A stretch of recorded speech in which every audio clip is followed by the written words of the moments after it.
Hello and welcome back to the Bowling Sisters. The sisters are back again, and this time with the weekend review or preview, should I say. We've got a huge lineup of 10 matches over the weekend on Saturdays and Sundays. And no, we all have been waiting for those matches to come. And this time, we've all been waiting for it very eagerly. Saturday finishes, Sunday finishes, game is done, and you look forward for a Friday and a Saturday for the games to come back again. What do you say, sister? Isn't that the case with you as well? Every time. Absolutely looking forward to the game weeks. Once the game week is over, we look forward for the next game week Next one. immediately. And this time around, it is a different thing. You have a game, you have Saturday, Sunday, then you got Wednesday, Thursday, Friday, Saturday, Sunday, and it is just football all over the place for all of us, especially in the Premier League. So, sister, this time Absolutely. around, we've got game week number 4. There are 10 matches. We've got 7 on Saturday, 3 on Sunday. I wanted to kick it off with the last game winners. We had United versus Liverpool last time around, and United were battering Liverpool left, right, and center. And this time around, United is traveling to St. Mary's, and they have Southampton away. So United is traveling away. So what are your thoughts? How will United pan? What is going to be? What are your thoughts on that fixture? I think, sister, you really refer to that point quite aptly, because I think this game is going to be the litmus test for Manchester United, because there's no point having like 3 points against your arch rivals Liverpool and playing the way they did, and it was an exceptional performance for Manchester United, which we've discussed already. Yeah. But if at all you go now to St. Mary's and lose over there, so there's no point of getting the 3 points, because at the end of the day, every match involves 3 points. Correct. So whether it is a win at St. Mary's, whether it's a win at Old Trafford against Liverpool, it all means the same. So I think this is going to be a litmus test against Southampton, because I would still say Southampton is a kind of a team which is well drilled, and they really don't like to put a low block. So I think from my perspective, the problem United is going to face is against teams which are going to put a low block. Southampton is also again a possession and the kind of a play which Ralph Rudolph just plays, and he's actually quite good with that. The So I would gig pressing German football kind of a thing, which Southampton have now gone into very aptly. absolutely. If I may add to it. And right now, Southampton is above Manchester United in the table. So they've got like 3 games and 1 loss, one win and 1 draw. So they won the last game week against Leicester, and that too at the King Power Stadium. So I think this is going to be a litmus test for Manchester United and Eric Ten Hag's new signings. Maybe are we going to see Casemiro? What are your thoughts? I don't know, man. I really feel that the best combination shouldn't be changed. I believe Fred McTominay combination has been there for a long period. People have been used to it, but then yes, the performances have not been there. But I'm expecting Casemiro to make his debut with Fred, because the kind of numbers which we've already discussed about Casemiro in our last video, if I'm not wrong. But the question over here right now is that, does United pass the Southampton test with the German football and the gegenpressing, with the likes of Klopp is there. We had Ragnick, who is the creator of those things, but United couldn't adapt to it. Do you think Ten Hag and his Ten Hag ball, which is just shown the kind of pressing, do you think that will change the dynamics and United are going to be out of depth against Southampton? I think so. I think so. If United plays even like a fraction of what they did against Liverpool, I think they are going to be really strong for Southampton. But I would still say that this game is very important, because with United, it's not about how the manager wants them to play. It's about that drive to actually come up and show up into the games. Right. Last away game, we all know what happened against Brentford. So I'm hoping a better performance from Manchester United. And viewers, this time around, I'm going to keep myself and sister on the firing line, and I'm going to really put across this question to sister, that what is your prediction for this game week and this game especially? What is the prediction? Whom do you think is winning? And I want a scoreline as well. No sitting on the fence. I'll give you a very honest scoreline. I really don't know the scoreline, what is going to happen with United. And I'm not sure about it. No, you were correct. I'll give you. Last time you were correct. Yes, last time I was correct with United. So this time around, I'll say it is going to be a draw, 2-2. I think sister just took words from my mouth. I was about to say 2-2 draw, and actually I have the feeling of a 2-2 draw. I don't know why do I have that feeling for a 2-2 draw. It is going to be an Absolutely. end-to-end game with game pressing, and Ten Hag ball is going to be end-to-end. The kind of game we like to see. And if things turn out differently, I might see United beating maybe. And that's a asterisk sign. Maybe United winning 3-2 or a 4-2 kind of a thing. That can also. We need one prediction so that we can compare later. 2-2. So your prediction? 2-2. Same for me. 2-2 draw between Manchester United and Southampton. Absolutely. Let's move on. So, sister, moving on, we are going to G-Tech Community Center. I think so. You know where am I heading with G-Tech Community Center in Brentford. We've got Brentford at the top of their form, the like of Everton struggling under the Frank Sir Lampards, the Chelsea's, the legends. So, what do you say about him? What do you think about what is going to happen in that game? Because Everton and Brentford, two different teams, two different levels. But to add to it, I believe Everton are on the verge of losing a couple of players, maybe adding some. Your thoughts? How does this game? Is it very important for Frank Lampard to keep his job at Everton as well? Yes, considering the performance of both the teams, I think Brentford would be the favorite because the way Brentford have been blowing away teams and especially what they did against Manchester United, I still feel that Everton will have a good chance this time around because they are really the underdogs right now, especially in this game. Because Right. Everton away against Lampard's team over the last few game weeks and also in the last end of the season, we saw that Lampard's team wasn't doing really well away from their home as well. So I feel that this time around, Brentford versus Everton, it's going to be a close one. I feel it's going to be a close one. It's not going to be a one-sided affair, which Brentford noticed against Manchester United. But I would still say that Brentford, with all their firepower, I think Brentford would be the favorite in this game. What do you think? I agree, and I have to add to it that I believe that with the kind of team Everton have been over a long period of time, they've not been able to add firepower. Maybe the main reason being that Everton is now building a brand new stadium which is slightly far away, and a lot of investment is going into it. So Yeah. So is that the case? And I know we are here for a review. So I just wanted to touch base that is it being very harsh on Frank Lampard that his job is going to be on the fire and he's not been able to get the right players and his main players are leaving the club? I think you are correct to that aspect because I think when that job would have actually gotten onto him and when you would have seen that this kind of a job, I think Everton is not looking for a Champions League position or a European position right now. Because as you correctly pointed out, because they are looking at building a new stadium, I think right now they want to be somewhere in the Premier League, only middle of the table. They'll be happy with that, Yeah. and obviously they really don't want a last year kind of a situation when they are actually in the bottom three, which is a possibility. So I still feel that Frank Lampard has been hard done by with the kind of signings. He's not been given any signing. His frontline player Richarlison already left. There is no new striker. The other striker is already injured. So I feel that Lampard is hard done by with the circumstances. But I would still say without giving that as an excuse that Brentford should be too strong for Lampard's men on this Predictions weekend. for Brentford versus Everton then? I think this time around it's going to be a 2-1 victory for Brentford. I'll What go about the other way around. I feel Everton is going to come. Everton may have their way around this time around, but 2-1 for Brentford. I would have gone for a two, maybe a 1-2-1 Everton. Let me take that, Ben. So you're saying that Everton is going to bag all 3 points I hope from so, because Brentford? I really want to see. See, you always want to see competition. Yes, you want to see Brentford, the kind of things they come up with. There's always difference. They have the team sorted. Everton is trying to get that gel through. Now, Ali is also got Dali Ali is also left. Who does he bring in from where? The kids are going to play. Is there going to be loans coming in? So a lot of things. And I feel that Evertonians and should get that one smile over the weekend. You don't want anybody going back home sulking face. I give Everton a 2-1, man. For the heck of So it. it's a similar scoreline, but the other way around Other for way, both of yeah. us. I'll Yeah. go that way, sir.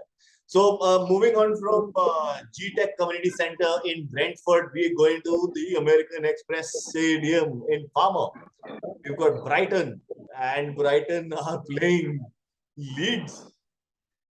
Oh boy, I am going to keep my chips, my beer on the side, dude. This game is to be bloody seen. I don't care who else is playing because one side you've got Graham Potter's team, one side you've got Marsh's team, who's one has blown they've blown the big dogs out of the water. One has just blown one Absolutely. big dog earlier week. What do you say about this? I think it's going to be a clash of equals. I feel both are in tremendous form. Leeds, obviously, with a really spring in their step, playing Liverpool, thrashing them 3-0. Brighton, on the other hand, on the road, they have been quite amazing. They beat United at Old Trafford. So I feel you correctly pointed out it's a clash of really two teams which are really in a good form right now. And I feel if I talk about the prediction for this game, I'll go ahead and take a very brave prediction. I think this game it's going to be a Brighton victory, a 2-0 victory for Brighton. And I'll tell you the reason why I'm saying that, because Leeds have shown over the past few game weeks and also in the last few game weeks of the last season that Leeds is a team which performs exceptionally well in Ellen Road. However, there's a away game, so I am really doubting their credentials for a game at the Amex Stadium. But I would still say that Graham Potter's men is there. They're going to turn up, and they're going to turn up really strong. And I'm going to even go one step ahead, and I might say that we might see a goal also from Danny Welbeck. He's been performing really well. So I'll go to that extent as well. No, What about you? I feel that you've absolutely very well pointed out. It's a game of equals, and in that game of equals, when you have to, it is always going to come down to who has got the more firepower and more drive on the day to score, and how the Yeah, goalkeeper. So both sides, I believe that is going to be a big question for even Graham Potter and Marshall's team to look at. First of all, and the kind of performances both of them and their teams have been putting across. Amex Stadium will be vibing. It is going to be buzzing. Same is the case which might be happening. And for Leeds and the away fans, they do, like you said, they vibe on the drive of the Ellen Road, the sound which comes out. They are the 12th man for them. And absolutely. I feel this time around it is going to be a much more closer game than a 2-0. I feel it's going to be 2-1 or even a 90th minute, maybe a draw coming in. You don't know what might happen that day because the spring in the step for Leeds is it is very lethal and it can spread like COVID-19. It's something like that. And if that kind of a thing happens, you are in for a treat, my friend, for 90 minutes. So I'm going to put you on the spot. I want just one prediction. You told both. It could be a draw as well. I want one I'll prediction. go for a 2-2. I'll go for a 2-2. I'll go for a 2-2, my friend.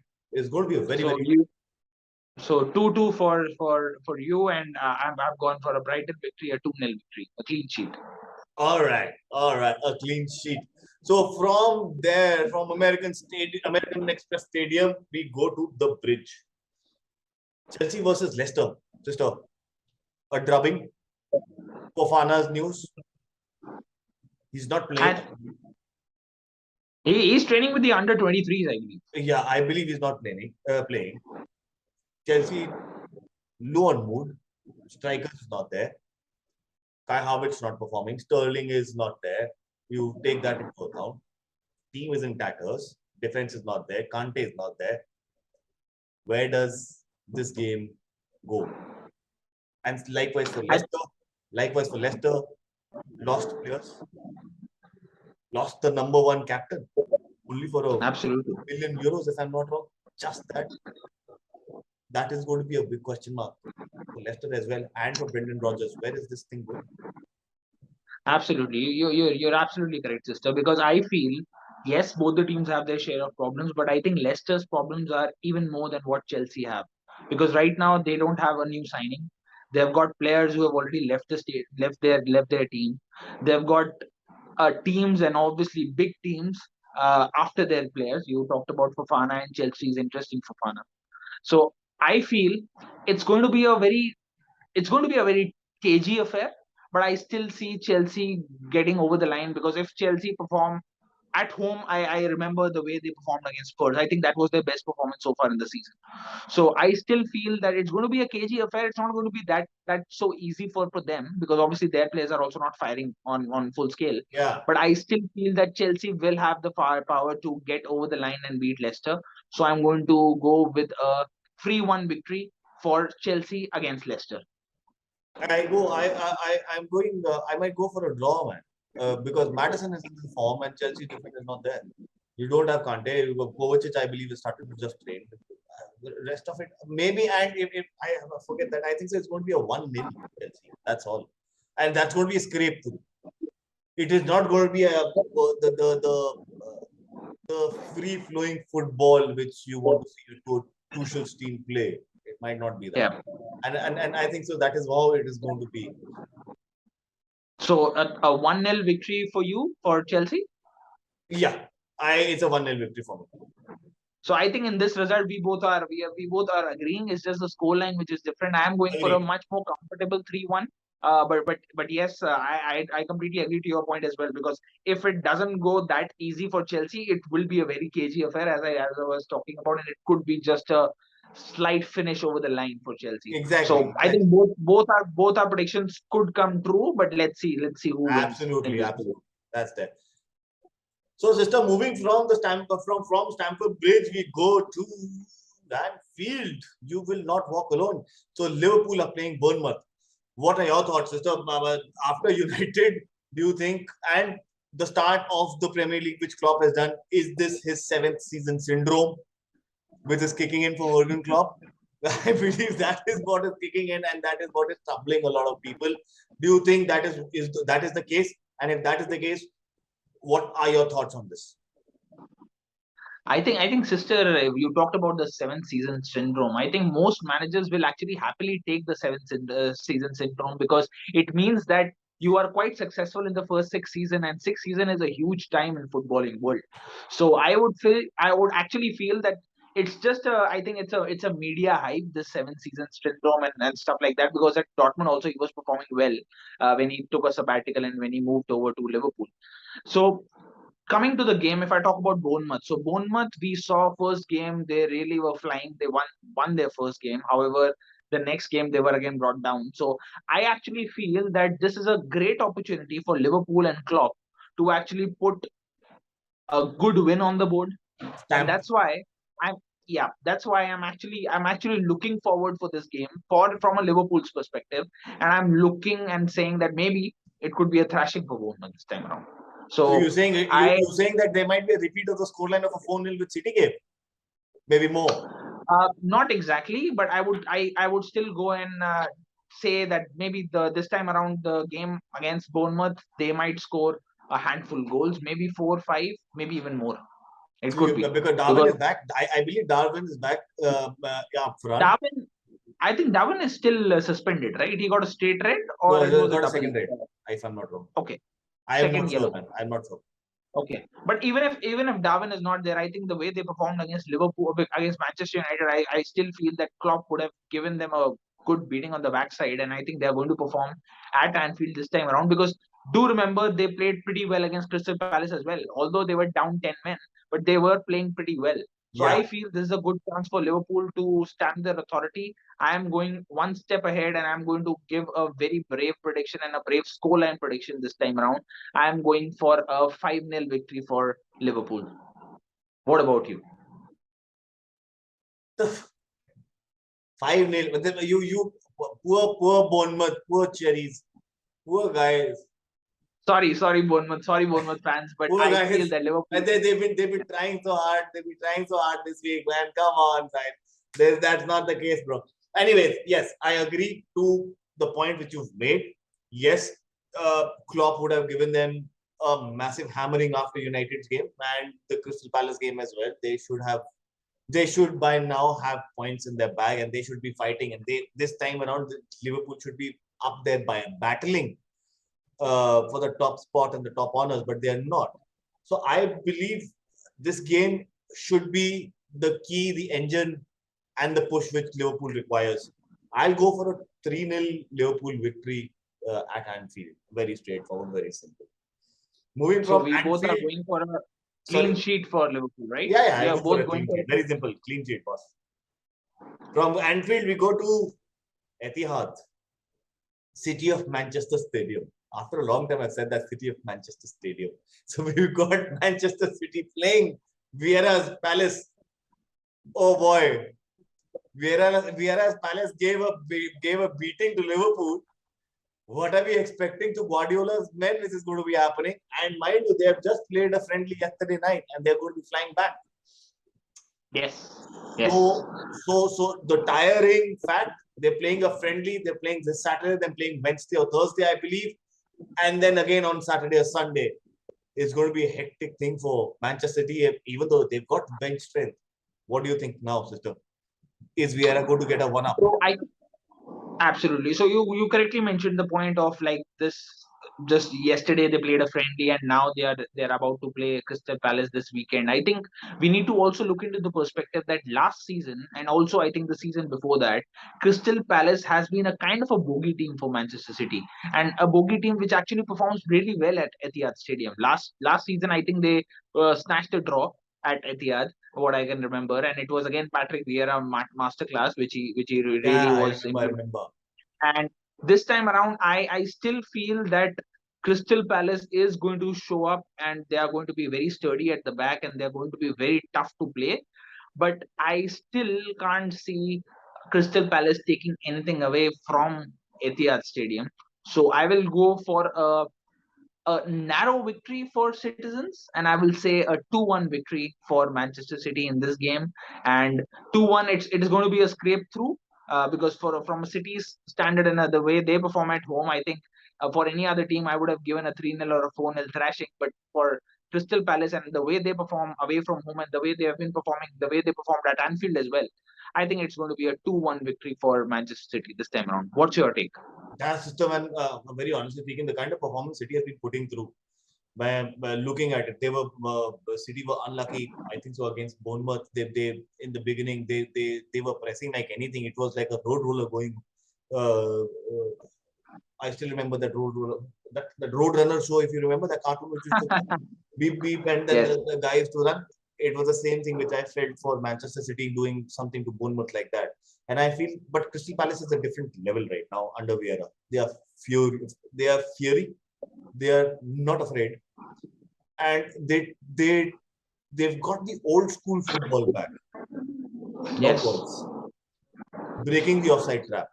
These are the few nuances which I have picked up in the past 3 weeks of looking at Crystal Palace. And the same thing, I feel that the unlocking of the Guardiola formation or the Guardiola thing is via Vieira, and I feel that Vieira will do it again.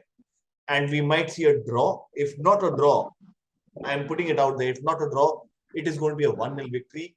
That too, very, very narrow for City. Okay. So you and me both are on the same We page are on the around same side, but I am still on the seesaw that should we have a draw, will we have a draw, will we have a victory? Because we cannot say anything with Vieira and at all. I really don't know. So your final call, 1-0 or 1-0. I'll go with 1-0 City. That's a safe bet right now. What are you? I think so. You've gone 2-1, right? 2-1, 2-1 City. 2-1, 2-1. So moving from Etihad, we go to another E. We got a London derby at the Emirates. The table toppers versus the new boys. So we've got Arsenal versus Fulham. Sister, what is this? Is going to be Scott Parker's. If Scott Parker, it's good. It's like that era kind of a thing. No, you got the London derby, you got Fulham, and you got Arsenal. Arsenal at the top of the table under Arteta. What all is happening? Where am I dreaming? Your predictions for the game. I think Arsenal has performed really well in the first 3 games. So you have to give credit to the way they have been performing. But I would still say Fulham is going to be not that easy for them. We saw what they did against Liverpool. But again, it is at the Emirates, so I'm doubting that Fulham would be able to take any points away from the Emirates Stadium. But Absolutely. I really doubt that it's going to be a clean sheet either, because we saw against Leicester. Leicester is right now not performing well, and still they conceded 2 goals. So I feel that it's going to be a scored win for Arsenal. They can again easily score 3-4. They've got a good Oh, yeah. firepower up front this time around with Jesus and the other chaps around Saka Odegaard and is there, Jesus is there, exactly Saka is there, Martinelli. Martinelli is there. So I think I'm going for a 3-1 victory for Arsenal. 1 goal for Mitrovic, which might be a kind of a spoil sport And for there Arsenal comes, fans. the FPL in you. There comes the FPL in Exactly. you. I want Mitrovic to score. I Exactly. So understand. Mitrovic I to know. score and 3-1 to Arsenal. What's your take? I'm going a simple 3-0, 2-0 Arsenal, man. I want Jesus to score and I want Martinelli to score. That's all. And I want a clean sheet. And that's the FPL prediction which you want. But yes, But but a fun. but to be honest, like Fulham, you don't see Fulham taking anything away from the Emirates, right? No, I don't think so. But even though they've played well, you'll enjoy the game from a Fulham's perspective and a London derby perspective. But in terms of points for Fulham, no, I don't think so. They'll not be able to do that. Right. There are lots of perspectives in it, and this might be a very lame one. The pitch is slightly wider at Etihad, at Emirates, and it's a very lame excuse to give.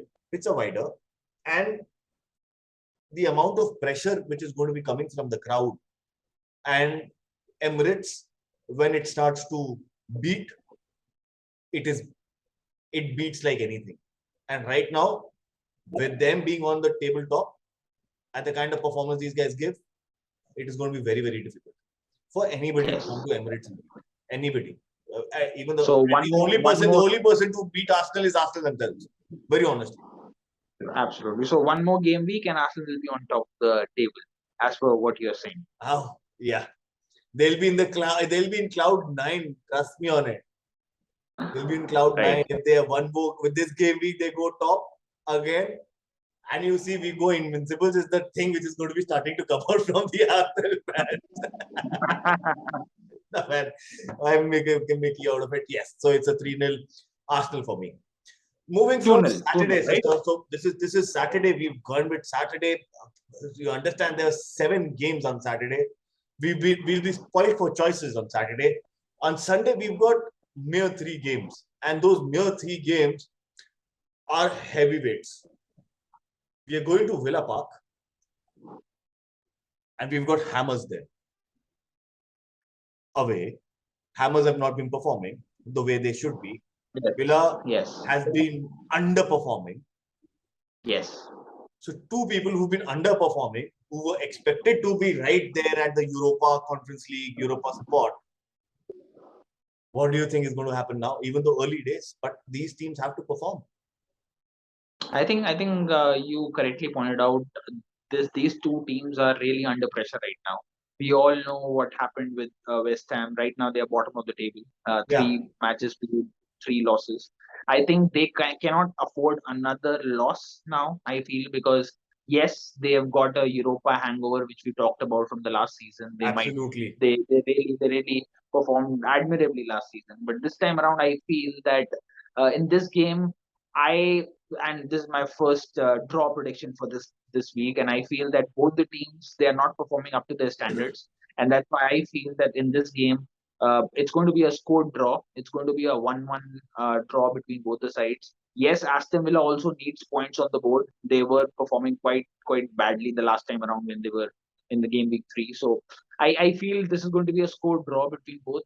Yes, West Ham really needs to put points on the board, because 4 games, 4 back-to-back defeats, they really cannot afford, I feel.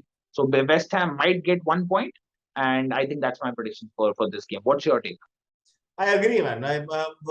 It might be a drab draw for all we know, but I feel that this time around, because both of them want to be there, and it is going to be a tug of war between David Moyes and Steven Gerrard with a youth on one side in the eyes of David Moyes, a youth on one side, and a player he's seen play a long period of time differently now is going to be looking at him differently as a manager.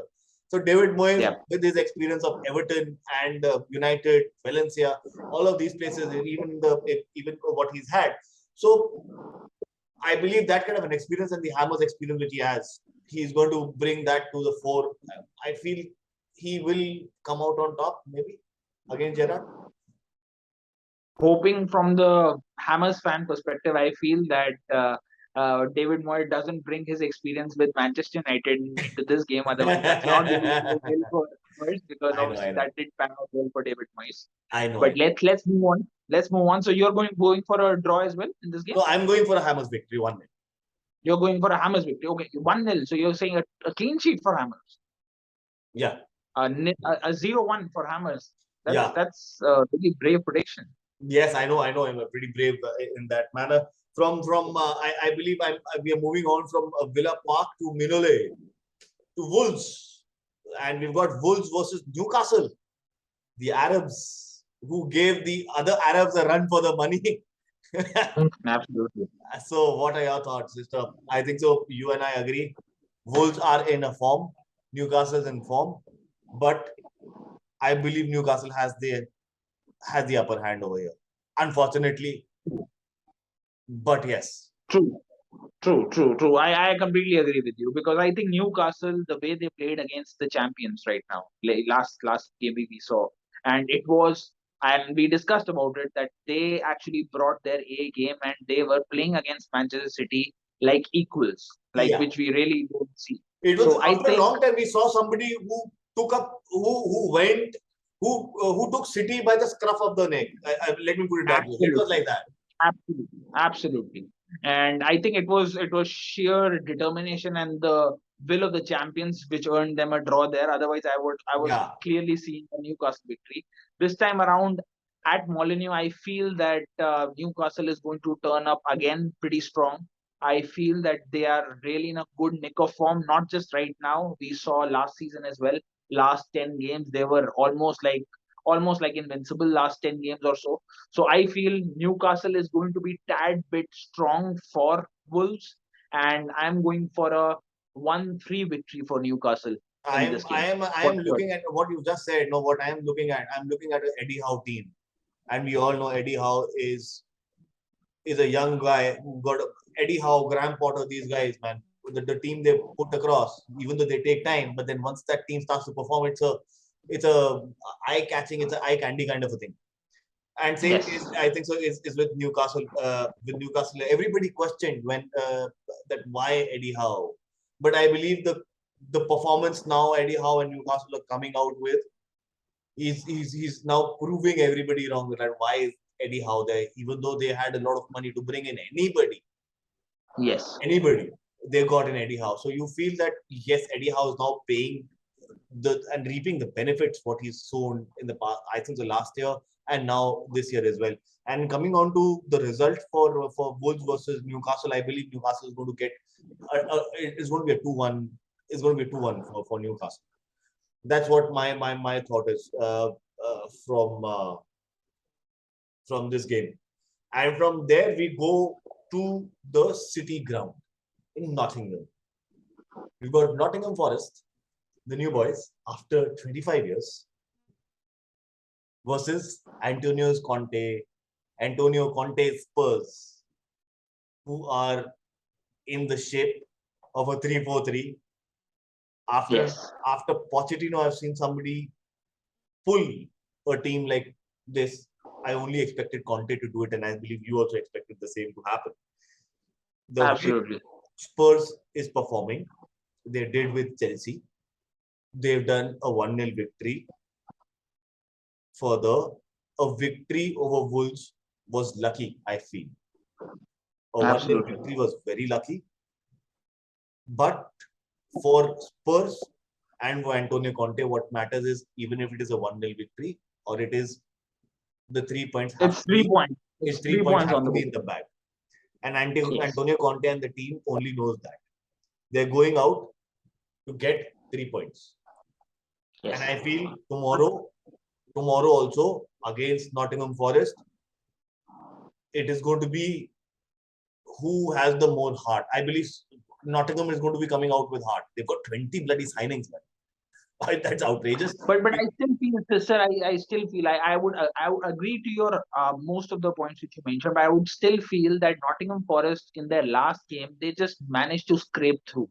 They were literally hanging by a thread, and they went on for that 1-0 victory last time around.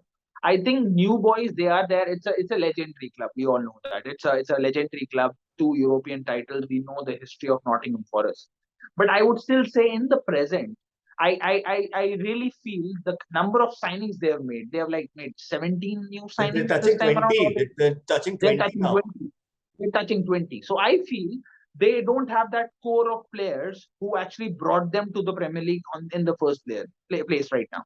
And if I talk about the new signings, yes, there have been some good signings as well. But I would still say they would need some time. And obviously, facing Antonio Conte's side so early in the season, I think it's something they wouldn't have liked. But going far and talking about the game, I still feel that Antonio Conte's men are going to be too strong for Nottingham Forest. Yes, crowd would be behind them. I think that will be a 12th man for Nottingham Forest. But I would still say that Antonio Conte and the way he strategizes for games, I think he's going to manage a victory over here. And I'm looking and I'm saying that maybe this could be a 0-2 victory You're for saying, is it a Spurs. runaway? Is it a runaway? It's a runaway Forest victory. They're going to be deforesting the forest right now. Spurs. So it's definitely not going to be a runaway Forest victory.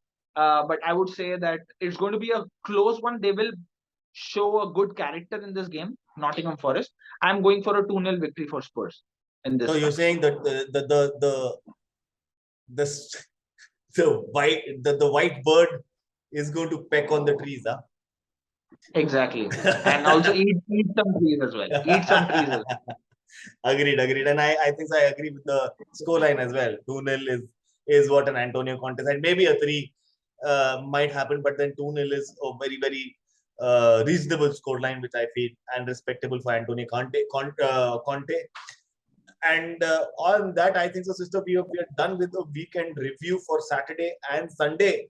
It has been a pleasure to have you, and we'll meet again for the review of Saturday, because there's going to be 7 games. We've got a massive amount of games we have to talk about, the ins and outs, which strategy was right and not right.